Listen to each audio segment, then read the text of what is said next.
Алжан аман барыстарым, қалдарыңыз қалай? Мынау сіздердің қолдауларыңызбен, сіздердің арқаларыңызда алынған 3 балалы Ерлан әкемізге алынған баспана.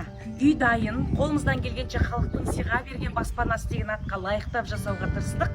Әдеттегідей жақсыны көрмекке кеттік. Үйдің сыртын жігіттеріміз ақтады. Осындай әдемі сыртқы қақпа, есіктің алдында мінекей осындай брусчатка. Әдем осындай гүлдер деген жайқалып тұр. Сыртта мінекей су тұр. Ала берсем мына жерге тапшан, тура осындай түс ауған кезде отырып шай ішеді, таза ауа керемет еді. Үй газбен жылиды.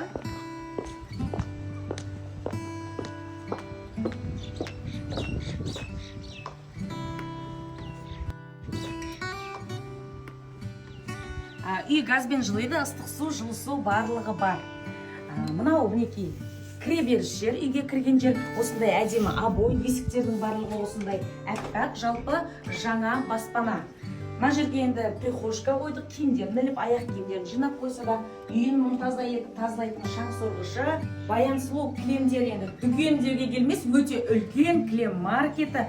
Осы үйдің барлық кілемдерін өз атынан тегін бізге сыйға тартты. Өте сапалы, қалың, және де мынаның барлығы новинка модельдер. Қазіргі трендтегі.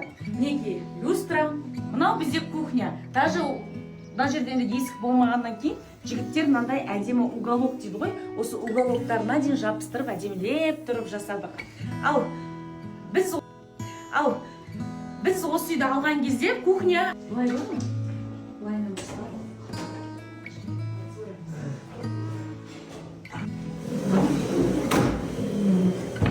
Жаңағындай болған, міне дәл осындай болған.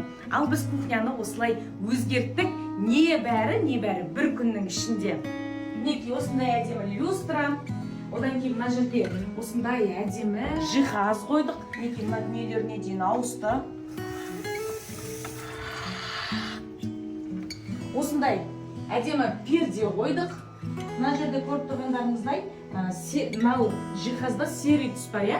Соған сәйкестендіріп қараңыздаршы. Төбесіне осындай әдемі қылып ақтан, осындай комбинация жасадық. Авторский патент деп аламын ау деймін мынаны. Мінекей осындай кухня, және де кухняға мінекей бетіндегі заттардың барлығын тез жинап алуға арналған осындай әдемі төсеніш. Тоңазытқыш. Және де қайырымдылыққа біздің үлес қосайын деп бір қойды сойып алып кеп беріпті.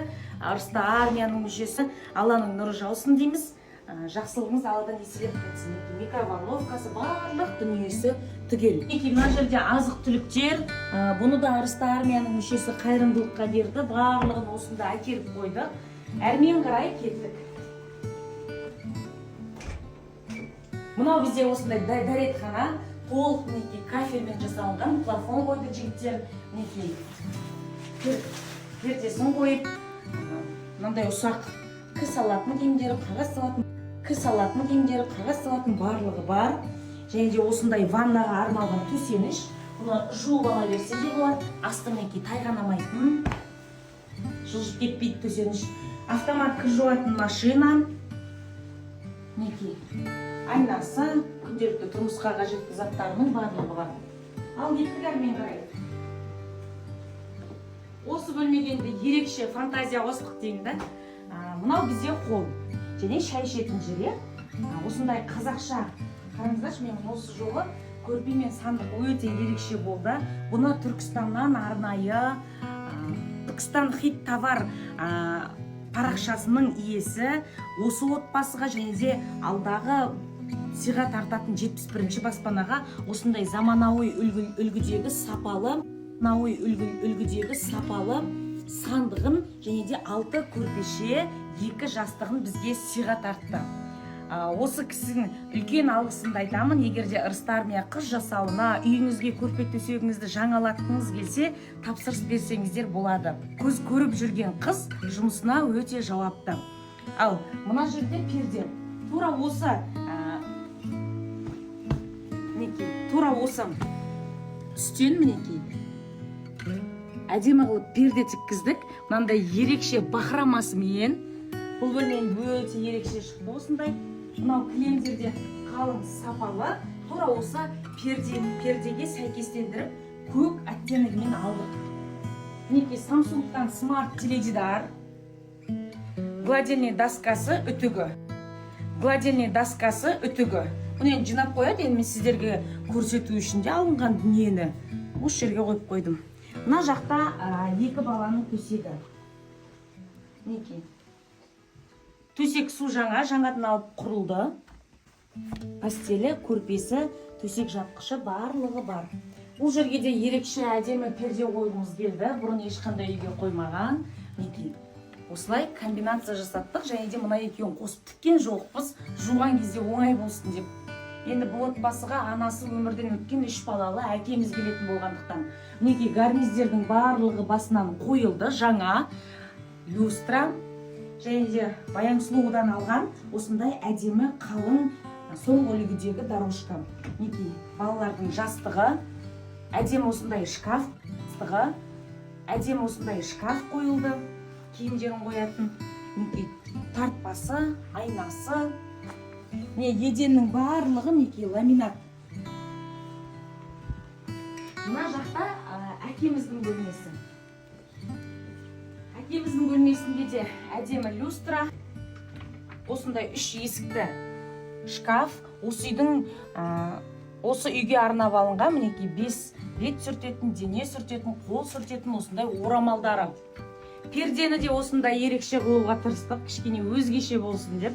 70-ші үй болғаннан кейін перденің, төсеніштің, мына үйге қажетті дүниелердің бәрін көріп, уже көз үйреніп қалғанда қызық емес. Сондықтан да кішкене ерекше дизайн болсын деп, және де осындай золото дейді ғой, алтын түстес гарнизда жаңадан орнатылған.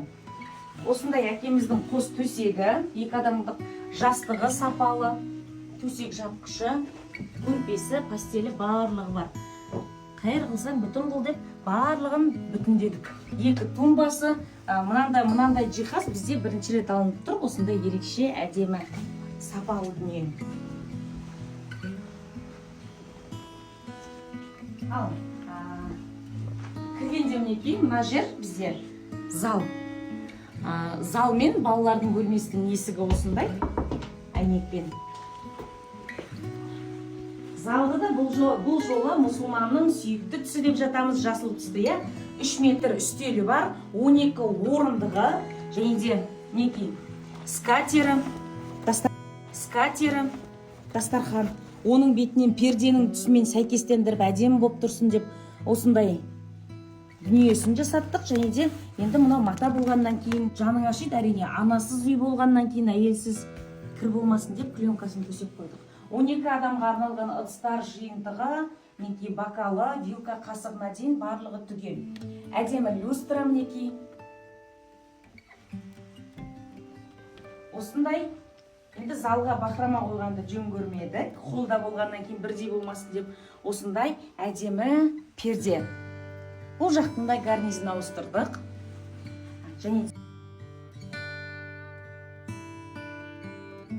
баспаналарда қаражат жинау жағы кішкене бәсеңдеп қалды. Көз тиді ма сіздерге, сөз тиді ма деп па, бәріңізді бір жерге жинап бір ұшықтатып алайын ба? Әрине қазір мынау көктем деген жуанның жіңішкеріп, жіңішкенің үзілер шағы дейді. Ауылда өзімнің бауырларым да егіндеп таңнан кешке дейін, жаңағы поля дейді ғой, поляның басында жүргеннен кейін көп кісілерде сондай жағдай. Осы орайда жетім көрсең жебей жүр деп, анасынан, әкесінен айырылған балапандардың қам көңіліне қуаныш сыйлайық деген қалқым сіздерге мың алғыс. 70-ші баспана. Қайырымдылық жасасаң, қайырын өзің көресің дейді. Мал, мүлікті осы дүниемізде ғана жинамай, 2 дүниемізге қатар жинайық. Сондықтан да барынша енді халықтың берген баспанасы деген аққа лайықтап жасауға тырыстық, артық кеміміз болса айыпқа бұйырмаңыздар. 70-ші баспана осылай шықты. Сіздердің қарапайым ғана халықтың жылуының арқасында алынған бұл баспана. Басында иіп тұрып сіздерге алғысымды білдірем.